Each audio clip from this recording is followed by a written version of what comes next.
Hello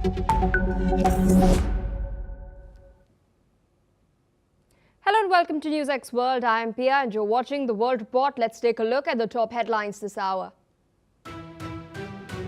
Russian President Vladimir Putin has met North Korean Foreign Minister Cho Sun-hui in Moscow in order to strengthen bilateral cooperation. Cho and Russia's Foreign Minister Sergei Lavrov have also held strategic talks, agreeing on all points and pledging mutual support on security, sovereignty and the conflict between Russia and Ukraine. The United States has urged Thailand and Cambodia to swiftly release 18 detained soldiers following their newly signed ceasefire and peace agreement in Kuala Lumpur in Malaysia. The senior State Department official has stated that Washington expects immediate implementation as President Trump is preparing for the epoch. Chinese Foreign Minister Wang Yi has urged the United States to meet halfway during a phone call with US Secretary of State Marco Rubio. He has emphasized that the Xi-Trump equation is vital to global stability. This comes ahead of a possible meeting at the APEC summit in South Korea later this week.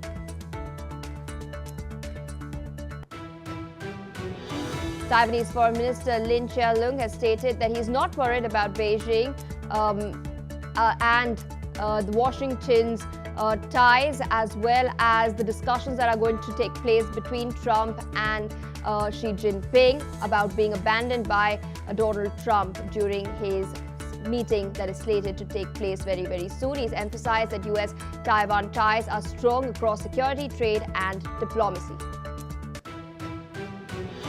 Venezuelan President Nicolas Maduro has suspended an energy pact with Trinidad and Tobago after US warship USS gravely docked there. Maduro accused Prime Minister Kamala Persad-Bissessar of aiding Washington's agenda. She's meanwhile rejected what she's called Venezuelan blackmail, vowing to continue cooperation with US forces. US President Donald Trump has met Japan's new Prime Minister Sanae Takaichi in Tokyo. Talks have taken place on trade, security and critical minerals. Both sides have pledged to strengthen supply chains, address unfair trade practices and boost cooperation in order to secure rare earth markets. British Prime Minister Keir Starmer has signed an $11 billion deal with Turkey to sell 20 Eurofighter jets over 10 years after talks with Turkish President Recep Tayyip Erdogan in Ankara. The agreement strengthens NATO's security and creates 20,000 jobs in the UK, although the visit was overshadowed by a Turkish espionage scandal. A 6.1 magnitude earthquake struck western Turkey's Balıkesir province late last night, causing previously damaged buildings to collapse. Authorities have reported that 22 people have suffered minor injuries from panic-related falls. However, no deaths have been recorded so far. Emergency shelters have been opened as residents are staying outdoors amid aftershocks. Well, viewers, those are the headlines and our top focus. North Korea's Foreign Minister Cho Sun-hui has held talks with Russian President Vladimir Putin at the Kremlin as the two countries move to further tighten strategic cooperation. Now, according to local media reports, the discussions focused on many future projects aimed at constantly strengthening and developing bilateral relations. Now, Cho has also delivered what reports called Kim Jong-un's brotherly regard to Putin. This visit comes amid growing international alarm over deepening military collaboration between Moscow and Pyongyang. Meanwhile, Western governments say that North Korea has provided Russia with artillery shells and personnel to support its war in Ukraine in exchange for advanced military technology. According to reports, Cho also met Russian Foreign Minister Sergei Lavrov, and both countries have now reached an agreement on all points during strategic talks on global issues in particular. With us on the broadcast is Professor Veselin Popovsky. He's a professor and vice dean at the Jindal Global Law School. Thank you so much for taking our time and speaking to us on NewsX World. At the outset, I wanted to understand from you what do you make of North Korea's helping hand to Russia? They've sent their troops on the ground. They're also providing artillery shells to Russia in Russia's war against Ukraine.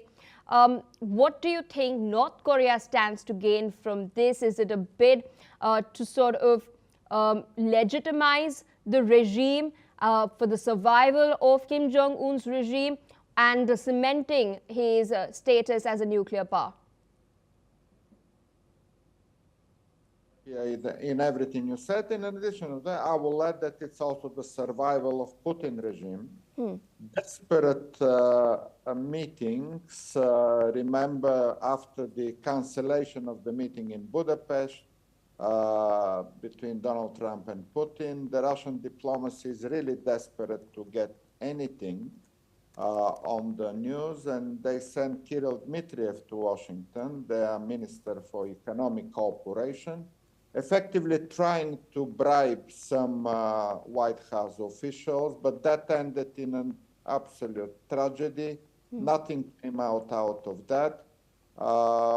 So the next is, well, that's the only last chance, I will put it this way. North Korea is the only country in the world that can still put Russia out of some isolation. And how we, in that context, we can see that meeting, which nothing surprising. North Korea used to be a long-term Russian friend. They, as you said, they supply not only equipment, but also soldiers. Effectively, Russia has still some money to buy some foreign assistance, and this is the North Korea, another similar dictatorial, brutal, criminal regime. And that's the only last chance for one criminal regime to buy some weapons and soldiers from another criminal regime. I would regard it simply in that way. Indeed, and speaking of Putin itself, the equation between Russia and North Korea is a little bit different than with China as far as the war against Ukraine by Putin is concerned. Putin has chosen open cooperation with Pyongyang instead of strategic ambiguity. In China's case, China is not directly aiding the war, but indirectly it is providing raw materials, dual-use raw materials. Why do you think then North Korea is openly backing Putin and Putin has chosen this particular route? You're absolutely right, Pia. Absolutely right. There is a big difference, in fact, between Pyongyang and Beijing here. North Koreans have also nothing to remain, they're nothing to lose. Their only friend in the world could be Russia and China to a certain extent. But Chinese are smarter. They don't want to associate themselves with Putin, who is losing the war, who is a war criminal, who will be remembered as the Hitler of the 21st century one day soon. And for that matter, Chinese are cautious. They don't, well, they still declare some friendship with Russia, and they supply some materials. Obviously, Chinese need money too. They are happy to buy Russian minerals and oil and gas, and also to supply some, but not military, not directly military equipments and technology to Russia. But over time, I expect China also to find additional alternative sources like India did. And Putin is more and more losing Xi Jinping as well over time. We see like with the meeting between Donald Trump and Xi Jinping, Putin is nowhere in any discussion anymore in that equation. So again, no good news for Putin whatsoever. He's gone very soon, I hope. Indeed, and speaking about China as well, I just mentioned that China is sort of indirectly helping Russia. There is no direct transfer of any sort of defense equipment. As far as the international laws and norms are concerned, China is playing by the rule book, but it has used some sort of tactics such as its supply of fiber optic cables, supply of lithium-ion batteries, all of this which are used to manufacture fiber optic drones that are now being used by Russia against Ukraine on the front lines and to strike deeper into Ukrainian territory. What do you make of this? Again, very discouraging, let's say, because you made a perfect analysis, Pierre, that even if the support is indirect, it also implicates a country in supporting war crimes in Ukraine, and they happen daily, weekly. Many civilians continue to die in Ukraine, and obviously the Chinese trade with Russia is supportive of that. But you also mentioned something important, that kind of the international law doesn't prohibit that, and that's a big lacuna. That's something we need to fix. Imagine there were mandatory sanctions imposed by the United Nations Security Council, where no single equipment, no single barrel of oil could be sold legally to Russia or from Russia. And that would be a different world. So if we have a proper international system to impose globally mandated sanctions on Russia, all of this would not happen. Then China need to violate international law daily, or any other country trading with Russia will need to explain why they violate international law daily by buying Russian products. That will be a different world. Unfortunately, we are not there yet. Indeed, and one last question. Of course, an elephant in the room is the nukes, the nuclear weapons that North Korea possesses. We've seen historically China take a stance calling for disarmament, although this time when Kim Jong-un went to Beijing in the aftermath of the SCO summit, in the readout that had come out, China did not mention nuclear disarmament. This is now, of course, a key sticking point as far as the West is concerned. Russia, of course, has remained mum. Do you think that's one of the reasons why Kim Jong-un is now consistently aiming at escalating ties with Russia? Absolutely. Again, you're absolutely right. You kind of ask rhetorical questions. You answer your question yourself, but you're absolutely right. The nuclear language always comes at the point where nothing else remains. And we see that in many Russian statements. When they see nothing else works, they start talking about Burevestnik and testing a nuclear missile a couple of days ago. And we see there's always, when the arguments end and there is nothing to say, and a country is isolated, then only it comes to nuclear weapons. But something important, by the way, here to differentiate between North Koreans and Russians. North Koreans mention nuclear weapons only as defensive, as a defensive system, whereas Russia, on the opposite, their statements often goes as to threaten even United States or United Kingdom. So the language between North Korean talking about nuclear weapons and the Russian talking about nuclear weapons is also very different. And for that matter, Russia remains the biggest threat to international peace and security of the century. All right, Professor Veselin Popovsky, I'd like to thank you for taking out time, sharing your insights with us on NewsX World as we track these developments. Meanwhile, viewers, we're shifting our focus away from the North Korea-Russia equation towards what's happening in the Caribbean and Latin America. We're now learning that Venezuelan President Nicolas Maduro has announced the suspension of an energy agreement with Trinidad and Tobago. This decision comes after the neighboring island nation welcomed a US warship. In a recently televised address, Maduro has stated that his government had no option but to terminate the deal, citing Trinidad and Tobago's alignment with Washington. Listen in. He aprobado la medida cautelar de suspensión inmediata de todos los efectos del acuerdo energético y de todo lo convenido en esa materia. Es una medida cautelar a la cual tengo potestad como presidente y he aprobado y he firmado. Suspendido todo. Y estoy elevando. Additionally, Venezuela's Interior Minister Diosdado Cabello has criticized the U.S. military exercises taking place in Trinidad and Tobago and has further called the drills a deliberate provocation given the country's proximity to Venezuelan territory. Take a look. Han decidido hacer unos ejercicios, supuestamente unos ejercicios militares, muy cerca del territorio venezolano. Es más, están así frente con frente. ya por Macuro, decidieron hacerlo ahí, teniendo tanto terreno, teniendo tanto terreno alrededor de Trinidad. ¿Por qué lo hacen ahí al frente?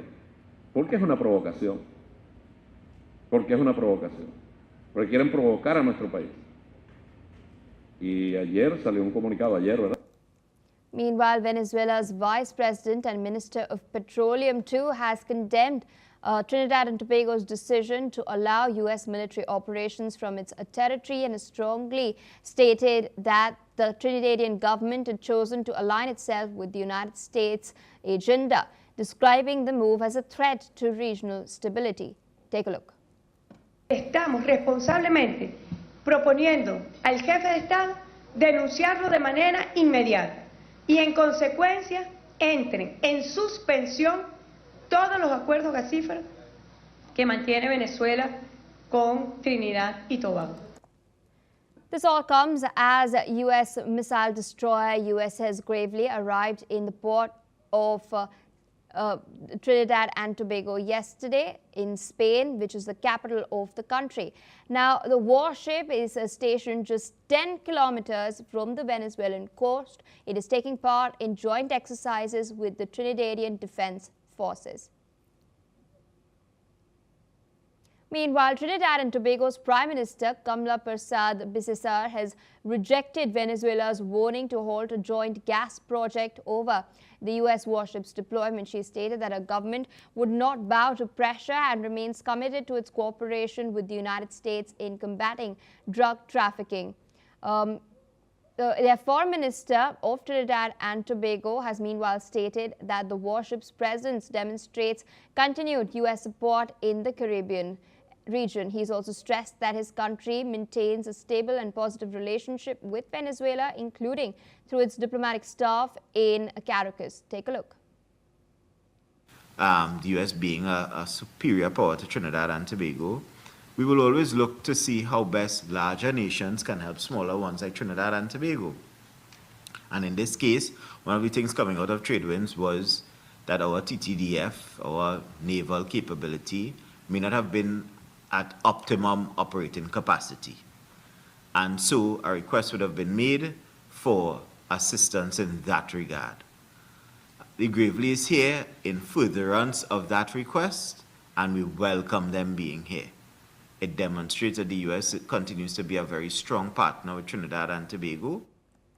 With us on the broadcast is Mr. Ross Feingold, political analyst, joining us from Taipei. Thank you so much for taking out time and speaking to us on NewsX World. At the outset, I wanted to understand from you, what do you make of the statements that are coming out from Venezuela? Do you think their concerns are legitimate?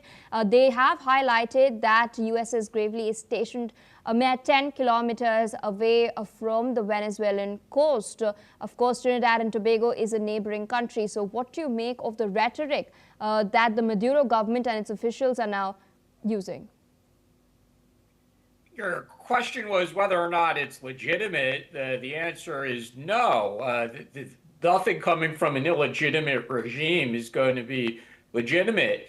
However, politically, it's understandable why they would say these things. Of course, they're going to criticize any move by the United States that puts pressure on the Maduro regime, whether that's the recent military moves, sanctions, lining up other countries in the region to support the United States policy. So again, politically, it's understandable that they're going to lash out. Indeed, and we've also seen a statement by the Trinidad and Tobago administration as well. They have emphasized that they will not accept any blackmail by the Maduro administration. We do know that Maduro has threatened the suspension of an energy agreement with the country itself. Trinidad and Tobago has reaffirmed its stance as far as supporting the United States is concerned, cooperating with the US is concerned as well. The question here obviously is, it is an independent sovereign country. So who is Venezuela exactly to question what Trinidad and Tobago really does? Again, Venezuela is just going to lash out. It's going to lash out at the United States for its policies towards Venezuela. That's putting pressure on the regime. And Venezuela is going to lash out at any countries that are perceived as cooperating with the United States. But with regard to the latter statement, countries, especially smaller countries like Trinidad and Tobago, we have to be realistic. What choice do they have? If the Trump administration asks them or puts pressure on them to participate in measures to put pressure on the Maduro regime in Venezuela, then countries in the region, frankly, despite some exceptions, and there's some notable ones, but a lot of countries in the region are going to line up with the United States. That's just the reality. And Venezuela knows this, but what choice do they have then to try and score some propaganda points? But ultimately, complaining about what the United States does or complaining about what neighboring countries do, that's really not going to change the direction of the Trump administration's policies. If the Trump administration is willing to create a policy framework backed up with actions that puts pressure on the Venezuela regime, then they're going to have to deal with that reality. Absolutely. As you mentioned, the rhetoric that we're seeing, the sort of propaganda that we're seeing is just tough talk by the Maduro administration. I want to understand from you, how does this really translate on the ground? Because we do know, for obvious reasons, it's the United States which has the upper hand. Well, the challenge there is that, again, this is an illegitimate government. They basically ignored the election results. We know the public doesn't support the Maduro regime. But as long as they're willing to use force to repress their own people, it looks they're like they might very well stay in power. They've stayed in power for literally decades by using these methods. So it's really up to the United States and its other partners to what extent they want to carry out this program to put pressure on the regime. Indeed, I request you to stay on with us as we're tracking some other crucial developments at this time from Southeast Asia. The United States has emphasized that it expects Thailand and Cambodia to begin the immediate release of 18 detained Cambodian soldiers following a landmark ceasefire agreement signed by the two countries at the ASEAN summit in Kuala Lumpur in Malaysia.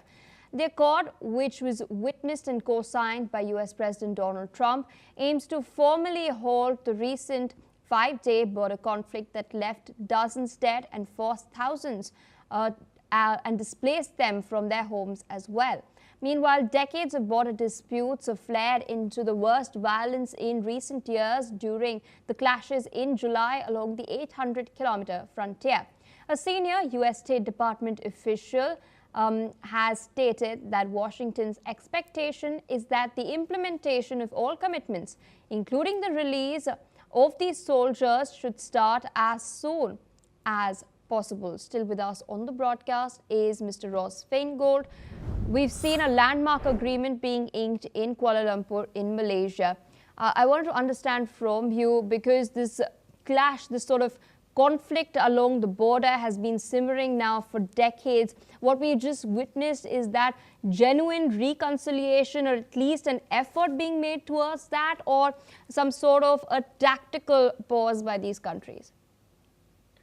I think there's a genuine desire to resolve these differences. Neither country's leadership is eager for war. I don't think the people or even the militaries are eager for protracted fighting as well. There's an enormous amount of trade and people-to-people interaction. Both are highly integrated into the region for economic reasons, trade, tourism. Tourists from outside the region make trips to the region, visiting both places on a single trip. So I think all the stakeholders are highly incentivized to bring this to some kind of long-term resolution, and not just the stakeholders in Thailand and Cambodia, but the regional stakeholders as well. And that's one of the reasons why we saw ASEAN, under the leadership of Prime Minister Anwar Ibrahim, took such an active role in trying to end the fighting, although they've for strategic reasons, they've also brought in the United States and deferred to President Trump to take credit for the resolution. But again, ASEAN was heavily involved in bringing about a ceasefire as well. So I do think, and I hope this is more than just strategic, that this is a pathway to a long-term solution. Absolutely. Speaking of the US's involvement, Donald Trump's involvement in this particular deal that has been inked, how do you think it's gone down in China? China is very friendly with both Cambodia and Thailand as well. So when I said just now that regional stakeholders were also highly incentivized to see a quick resolution, a ceasefire, and hopefully a long-term solution as well, I think China shares that view. China doesn't have any reason to hope that there's protracted tensions between countries with which it has very good relations, like Cambodia and Thailand. So I would expect China to be supportive of this process as well. All right, with that said, I'd like to thank you for taking out time sharing your analysis with us on NewsX World. With that, viewers, we're shifting our focus to what's taking place in Cuba. Cuba is now preparing for a direct hit from Hurricane Melissa. Officials have evacuated more than 500,000 people from coastal and mountainous regions, and schools and transportation hubs are shut as well. Emergency shelters are now housing more than 250,000 residents as forecasters have warned about storms and widespread flooding when Melissa crosses the island late Tuesday night. Meanwhile, in Jamaica, residents are bracing for the hurricane as well. Winds are nearing 175 miles per hour and torrential rain is already lashing in parts of the island. The National Hurricane Center has warned of a total structural failure in some areas. Take a look at what the disaster response and management teams have had to say. So right now we're expecting the center of Melissa to turn northward and approach and make landfall somewhere along the southern coast of Jamaica overnight tonight or early Tuesday morning as a powerful, Category 5 or Category 4 hurricane with the potential for 9 to 13 feet of storm surge inundation above ground level near and wherever to the right. Storm surge near where the core makes landfall as well in the eye wall. We're expecting catastrophic wind impacts with total structural failure near where that eye wall moves across the island, especially in areas of higher terrain. We could see complete tree falls in the mountainous areas and just complete and total destruction of some structures in those regions. And so we are expecting Melissa to emerge off the coast of Jamaica during the day on Tuesday and then make landfall in eastern Cuba Tuesday night, move across eastern Cuba overnight Tuesday night into Wednesday morning, and then move through portions of the central and southeastern Bahamas as we go through the day on Wednesday. So we are expecting dangerous hurricane conditions in eastern Cuba where that hurricane warning is in effect, expecting to see storm surge of 6 to 9 feet above normal tide level. Meanwhile, viewers, we're learning that Amazon is set to cut as many as 30,000 corporate jobs. The layoffs will affect a fraction of the company's 1.55 million employees. The reductions could impact divisions including human resources, operations, devices, services, and Amazon Web Services as well. Amazon CEO Andy Jassy is taking an initiative to reduce what he has described as an excess of bureaucracy. He will increase the use of artificial intelligence, automating repetitive tasks and streamlining corporate operations. Managers are being trained to notify staff, and some employees who fail to return to the office may be considered to have voluntarily quit, saving the company severance costs. Now, despite the cuts, Amazon expects a strong holiday season, planning to hire 250,000 seasonal workers as well. Meanwhile, shares have risen slightly following the announcement as the company prepares to report third quarter earnings. Well, viewers, that's all the time we have for now. We will continue to track all of these updates from across the world. Stay tuned on NewsX World.